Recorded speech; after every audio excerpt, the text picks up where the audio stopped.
अस्सलाम वालेकुम स्टूडेंट्स। जैसा कि आप लोग जानते हैं कि पिछले लेक्चर के अंदर हमने 7.1 कंप्लीट कर ली थी और 7.1 के अंदर हमने वेक्टर्स को प्लेन में डील किया था।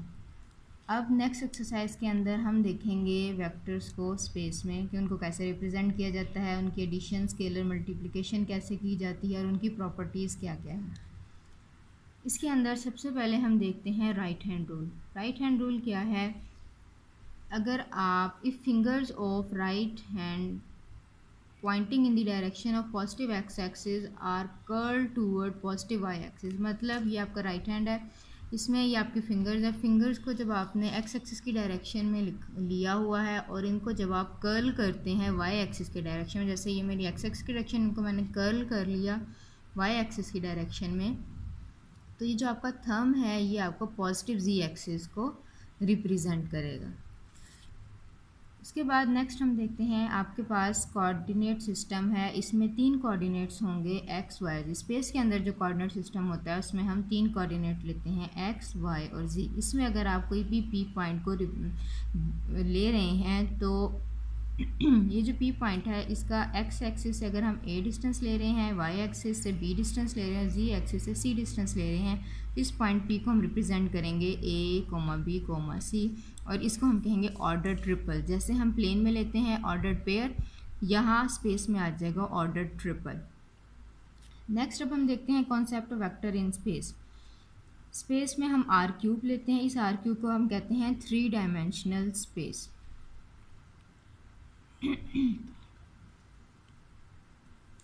3 डायमेंशनल स्पेस। अब आर क्यूब के अंदर ये पॉइंट है एक्स वाई जी, इसके अंदर एक्स वाई और जी जो हैं ये रियल नंबर्स हैं। नेक्स्ट अब हम करते हैं एक्स वाई जी को रिप्रेजेंट करेंगे किसी भी पॉइंट पी से। जैसे अगर हमने स्पेस के अंदर एक पॉइंट ले लिया है पी, एक्स वाई जी जो है वो इस पी के कोऑर्डिनेट्स हैं। अगर हम इसको वेक्टर फॉर्म में लिखेंगे तो ओ ओरिजिन है, ओ से जब हमने ओ पी पोजीशन वेक्टर लिया, पोजीशन वेक्टर को हम यू से रिप्रेजेंट कर रहे हैं और इसको हम फिर इस फॉर्म में लिखेंगे स्क्वायर ब्रैकेट्स के अंदर। इस चीज़ का ध्यान रहे कि आपके पास जो स्क्वायर ब्रैकेट्स के अंदर जब हम इन कोऑर्डिनेट्स को लिखते हैं तो ये एक पॉइंट को रिप्रेजेंट करते हैं और जब हम इसको स्क्वायर ब्रैकेट्स में लिखते हैं तो ये आपका वेक्टर को रिप्रेजेंट करता है। नेक्स्ट अब हम देखते हैं कि वेक्टर्स की स्पेस के अंदर एडिशन कैसे पॉसिबल होगी। यहाँ पे हम u अगर एक वेक्टर ले रहे हैं और एक v वेक्टर ले रहे हैं, u के कोऑर्डिनेट्स x y z हैं और v के x डैश y डैश और z डैश हैं, तो इनको ऐड कैसे करेंगे? x के अंदर x का कोऑर्डिनेट ऐड होगा, y में y का और z में z का। यहाँ पास x plus X dash comma Y plus Y dash comma z plus z dash आ जाएगा। नेक्स्ट अब हम देखते हैं इनकी स्केलर मल्टीप्लिकेशन। स्केलर मल्टीप्लिकेशन क्या है? आपने एक u वेक्टर लिया x y z और अल्फ़ा आपने एक रियल नंबर ले लिया, तो जब अल्फ़ा को हम u से मल्टीप्लाई करेंगे तो ये आपके पास अल्फ़ा आपके हर कोऑर्डिनेट के साथ मल्टीप्लाई हो जाएगा। नेक्स्ट अब हम देखते हैं definition of vector in are cube. Vector की आर क्यूब के अंदर डेफिनेशन क्या है? इसकी डेफिनेशन है set of all order triples, जितने भी आपके ऑर्डर ट्रिपल्स हैं इस फॉर्म के, ऑफ रियल नंबर्स। ठीक है, रियल नंबर्स क्यों कह रहे हैं? क्योंकि इसमें एक्स वाई जी जो हैं वो रियल नंबर से बिलोंग करते हैं।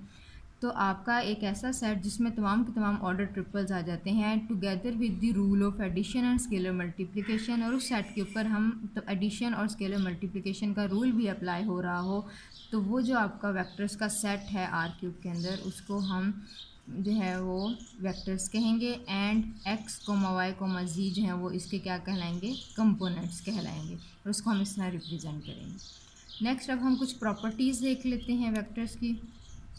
इसके अंदर पहली प्रॉपर्टी है इसकी, प्रॉपर्टी नहीं, इसकी हम कुछ फॉर्म्स देख लेते हैं। पहले आपके पास आएगा negative of vector. Negative of vector क्या है कि हमने जो भी वेक्टर था उसको नेगेटिव साइन से मल्टीप्लाई कर दिया है, तो इससे क्या होगा कि आपके अंदर जितने भी कोऑर्डिनेट्स हैं वो सब के सब जो हैं वो माइनस साइन से मल्टीप्लाई हो जाएंगे। नेक्स्ट फिर आता है डिफरेंस ऑफ टू वेक्टर्स। अगर आपने दो वेक्टर्स का डिफरेंस लेना है तो आपने एक वेक्टर हमने v लिया और एक हमने w लिया, ये इनकी कोऑर्डिनेट्स हो गए। x dash y dash and z dash v के कोऑर्डिनेट्स हैं और x double dash y double dash और z डबल डैश w के कोऑर्डिनेट्स हैं।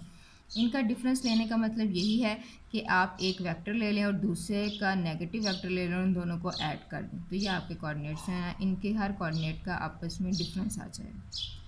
नेक्स्ट ज़ीरो वेक्टर क्या होता है? वो वेक्टर जिसके तीनों कोऑर्डिनेट 0 0 0 हों उसको हम ज़ीरो वेक्टर कहते हैं। उसके बाद फिर हम देखते हैं इक्वलिटी ऑफ टू वेक्टर्स। दो वेक्टर्स इक्वल कब होंगे? आपके पास एक v और एक w, दो वेक्टर्स हैं, ये इक्वल तब होंगे इफ़ एंड ओनली इफ़ अगर इनका हर कोऑर्डिनेट आपस में इक्वल है, मतलब x का कोऑर्डिनेट x कोऑर्डिनेट के इक्वल हो जाए, y कोऑर्डिनेट y कोऑर्डिनेट के इक्वल हो जाए और z कोऑर्डिनेट z कोऑर्डिनेट के इक्वल हो जाए, तो फिर आपका ये जो वेक्टर्स हैं ये इक्वल वेक्टर्स कहलाते हैं। नेक्स्ट आ जाता है पोजीशन वेक्टर। पोजीशन वेक्टर अगर कोई भी पॉइंट P है R³ में, आप उसको रिप्रेजेंट करना चाह रहे हैं तो हम उसको ओरिजिन के हिसाब से रिप्रेजेंट करेंगे। वो जिस वेक्टर से रिप्रेजेंट करेंगे उसको हम पोजीशन वेक्टर कहेंगे। आप उसका नाम U भी दे सकते हैं। तो ये OP जो है आपका P पॉइंट का पोजीशन वेक्टर कहलाएगा। नेक्स्ट फिर हम देखते हैं magnitude of a vector. Magnitude को हम नॉर्म भी कहते हैं, लेंथ भी कहते हैं, ये इसके तीनों नाम हैं। मैग्नीट्यूड का जैसे आपने प्लेन में पढ़ा, प्लेन में भी पढ़ा है, उसमें दो कोऑर्डिनेट क्योंकि थे इसलिए हमने सिर्फ x² और y² लिया था। यहाँ पे क्योंकि स्पेस है इसमें तीन कोऑर्डिनेट्स हैं, तो जब हमने OP पोजीशन वेक्टर है इसका जब हमने मैग्नीट्यूड लेनी है तो हम क्या करेंगे, उसके तीनों कोऑर्डिनेट्स का स्क्वायर लेंगे, उसका सम लेके उसका स्क्वायर रूट ले लेंगे। नेक्स्ट अब हमारे पास आती हैं वेक्टर्स की कुछ प्रॉपर्टीज़। प्रॉपर्टीज़ के अगर इसके अंदर हमने तीन वेक्टर्स लिए हैं u, v और w, प्लेन में है या स्पेस में है, और a b हम रियल नंबर्स ले रहे हैं, तो पहली प्रॉपर्टी ये है कि अगर आप वेक्टर्स को ऐड करें और उनका ऑर्डर चेंज कर दें, मतलब आप u को v के में ऐड कर लें या v को u में ऐड कर लें, आंसर सेम ही आएगा। इसको हम कहते हैं कम्यूटेटिव प्रॉपर्टी। नेक्स्ट पे अगर आप तीन वेक्टर्स ले रहे हैं और उन तीनों वेक्टर्स को ऐड करने का ऑर्डर अगर आप चेंज कर लेते हैं, मतलब पहले अगर आप u और v को ऐड करके फिर उसमें w ऐड करते हैं, या पहले आप v और w को ऐड करके फिर उसमें u ऐड करते हैं, तब भी हमारा आंसर सेम रहेगा। इसको हम कहते हैं एसोसिएटिव प्रॉपर्टी। नेक्स्ट प्रॉपर्टी हमारी आती है, दो जो वेक्टर्स हैं उन एक आपस के इन्वर्स, उनके एक दूसरे जो आपके इन्वर्स हैं, तो उनको अगर आप ऐड करेंगे तो रिजल्ट क्या आएगा। जैसे एक वेक्टर u है और उसका दूसरा एडिटिव इन्वर्स जो है वो -u है, तो जब उनको ऐड किया जाएगा इसका मतलब यानी आप उनका डिफरेंस ले रहे हैं तो वो इक्वल आ रहा है 0 के। नेक्स्ट फिर अब हम देखते हैं फोर्थ प्रॉपर्टी है, आप दो वेक्टर्स को ऐड करें और साथ एक स्केलर मल्टीप्लाई हो रहा है, तो वो जो स्केलर है वो अंदर जाके दोनों वेक्टर से अलग-अलग मल्टीप्लाई हो जाएगा। इसको हम डिस्ट्रीब्यूटिव प्रॉपर्टी कहते हैं। इसी तरह स्केलर मल्टीप्लिकेशन आ जाती है कि अगर आपके पास दो स्केलर हैं a b और वो u से मल्टीप्लाई हो रहे हैं, पहले आप b को u से मल्टीप्लाई करके a से मल्टीप्लाई कर लें, या पहले a b दोनों स्केलर्स को आपस में मल्टीप्लाई करके फिर u वेक्टर से मल्टीप्लाई कर लें, तो भी आंसर सेम आ जाएंगे। इसके प्रूफ बुक पे दिए गए हैं, वो आपने खुद करने हैं, और अगर आप में कोर्स में कोई प्रॉब्लम हो तो आप डिस्कस कर सकते हैं। नेक्स्ट फिर हम देखते हैं another notation for representing vectors in space. Vectors को स्पेस में रिप्रेजेंट करने का एक और तरीका, वो क्या है, वो है यूनिट वेक्टर्स। अगर आप उसको यूनिट वेक्टर्स की फॉर्म में रिप्रेजेंट करना चाह रहे हैं, अब हमने x कोऑर्डिनेट, y कोऑर्डिनेट और z कोऑर्डिनेट्स ले ली हैं, और इसके अंदर आपको पता है x कोऑर्डिनेट x एक्सिस के अलॉन्ग जो यूनिट वेक्टर होता है वो i है, y एक्सिस के अलॉन्ग यूनिट वेक्टर j है, और z एक्सिस के अलॉन्ग यूनिट वेक्टर k है। अब इनकी वैल्यूज़ है, इसको जब हमने वेक्टर फॉर्म, इसको जब हम लिखेंगे वेक्टर फॉर्म में, तो हमारे पास 1 कोमा, क्योंकि एक्स एक्सिस पे लाई कर रहा है, एक्स एक्सिस पे y और z की वैल्यू 0 होती है, तो ये आपके पास 1 कोमा 0 आ जाए। इस तरह j वो y एक्सिस पे लाई करता है, तो उसमें हमारे पास x और z की वैल्यू 0 हो जाएगी। और इसी तरह k जो है उसके वो k में 0 0 कोमा 1 आ जाएगा, उसमें z, इसमें हम x और y की वैल्यू 0 हो जाएगी। उसके बाद अब हम देखते हैं इनकी मैग्नीट्यूड। आई की मैग्नीट्यूड इज इक्वल्स टू, अब मैग्नीट्यूड लेने का तरीका जैसे मैंने आपको ऊपर बताया है, तीनों कॉर्नर का स्क्वायर करके उनका सम करके स्क्वायर रूट ले लें। ये आपके पास आ जाएगा 1 square plus 0 square plus 0 square, square root लेंगे, 1 का स्क्वायर 1 ही होता है, उसका स्क्वायर रूट लेंगे तो 1 आंसर आ जाएगा। इस तरह जे और के की मैग्नीट्यूड भी 1 आ जाएंगी। तो ये आई जे के, क्योंकि इनकी मैग्नीट्यूड्स 1 है, इसलिए ये हमारे पास यूनिट वेक्टर, यूनिट का मतलब 1 होता है, ये हमारे पास यूनिट वेक्टर्स कहलाते हैं along x axis, y axis and z axis. अब देखिए इनको लिखने का क्या तरीका है। यू वेक्टर हमने लिया, यू वेक्टर को हमें पता है एक्स कोमा वाई कोमा जी की फॉर्म में लिखा है। अब हम इसको ऐसे लिख सकते हैं X comma zero plus zero comma Y comma zero plus zero comma Z. इससे ये होगा जब आप इनको सबको ऐड करेंगे तो आपके पास यही चीज़ आ जाएगी, एक्स वाई और जी आ जाएगा। इसको हमने ओपन करके लिख लिया।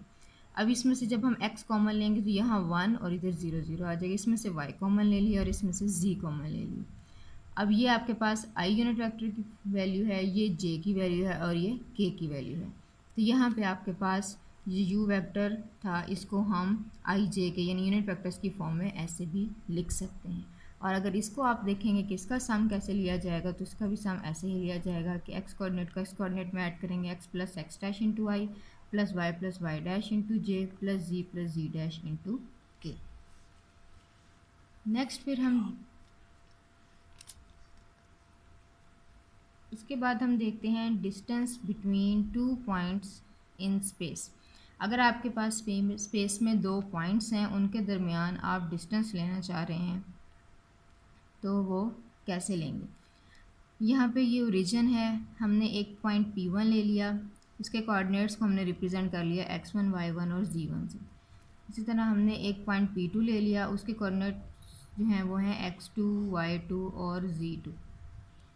OP1 पोजीशन वेक्टर हो गया P1 का, OP2 पोजीशन वेक्टर हो गया P2 पॉइंट का, और ये P1 और P2 के दरमियान जो पोजीशन वेक्टर है ये है P1 P2 वेक्टर है।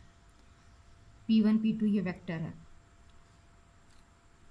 OP1 OP2 are position vectors of point P1 and P2। ठीक है, ये OP1 और OP2 जो है P1 और P2 के पोजीशन वेक्टर्स हो गए। अब हमने ये P1 और P2 के दरमियान डिस्टेंस फाइंड करना है, यानी हमने P1 और P2 वेक्टर हमने पहले ले लेंगे। ये कैसे लेंगे वेक्टर आपको पता ही है, हम P2 के पोजीशन वेक्टर में से P1 के पोजीशन वेक्टर को माइनस कर देंगे। ये हमारे पास आ जाएगा x2 minus x1 comma y2 minus y1 comma z2 minus z1। अब इनके दरमियान डिस्टेंस लेना है। डिस्टेंस का फार्मूला यानी हमने इनकी मैग्नीट्यूड फाइंड कर लेंगे, जो हमारे पास वेक्टर आ गया है। ये फार्मूला आपका बन जाएगा x2 माइनस x1 का square plus y2 minus y1 का square plus z2 minus z1 का स्क्वायर, और इसका हम स्क्वायर रूट ले लेंगे। इसको कहते हैं डिस्टेंस फार्मूला।